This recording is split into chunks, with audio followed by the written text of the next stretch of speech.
પાટણ જિલ્લામાં આવેલા ન્યાય સંકુલમાં વકીલ પર જીવલેણ હુમલાનો બનાવ સામે આવ્યો છે.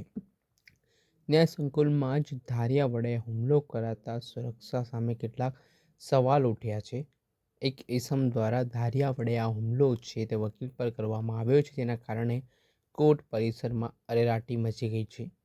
પોલીસના સંકુલમાં હાજરી હોવા છતાં વકીલના ચેમ્બરમાં આરોપી ધારિયું લઈને ધસી આવ્યું, તેના કારણે અનેક પ્રકારના સવાલો સુરક્ષા સામે ઉઠી રહ્યા છે.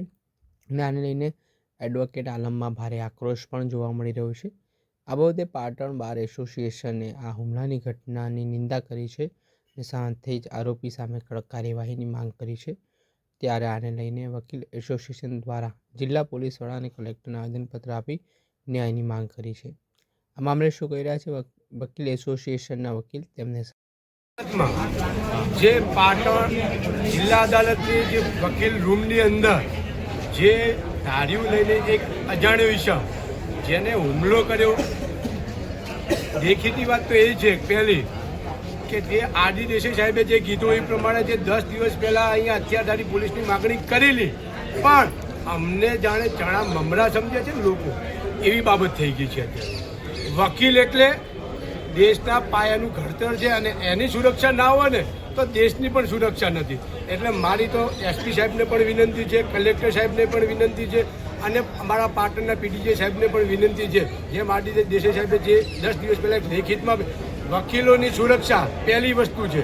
કાંઈ 10:30 વકીલ આવે છે, અહીંયા 6-10 સુધી કામ કરે છે, કયો વિષમ અહીંયા કોર્ટની અંદર આવે છે ખબર નથી, પણ એની પૂરી તપાસ કરી કોર્ટ પરિસરમાં આવે એવી અમારી પહેલી માગણી છે. અને બીજી માગણી કે આ ઈસમે જેને હુમલો કર્યો છે એનું કોઈ પણ વકીલપત્ર નહીં મૂકે, કોઈ પણ વકીલ એનું વકીલપત્ર નહીં મૂકે.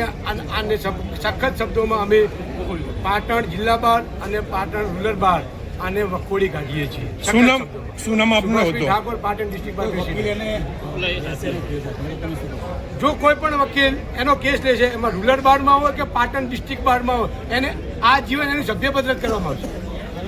આપણે હતા પાટણ ન્યાય પરિસરમાં જે હુમલાનો બનાવ બન્યો છે તેને લઈને વકીલે જે પ્રતિક્રિયા આપી છે. આરોપીની પોલીસે ધરપકડ કરી હોવાની વિગતો સામે આવી રહી છે, પરંતુ જે હિંચકારો હુમલો થયો છે તેને લઈને હાલ કડકમાં કડક કાર્યવાહીની માંગ વકીલ આલમે કરી છે. દર્શક મિત્રો, આવા જ વિડીયો જોવા માટે એન કવરેજ ન્યૂઝ જોતા રહો.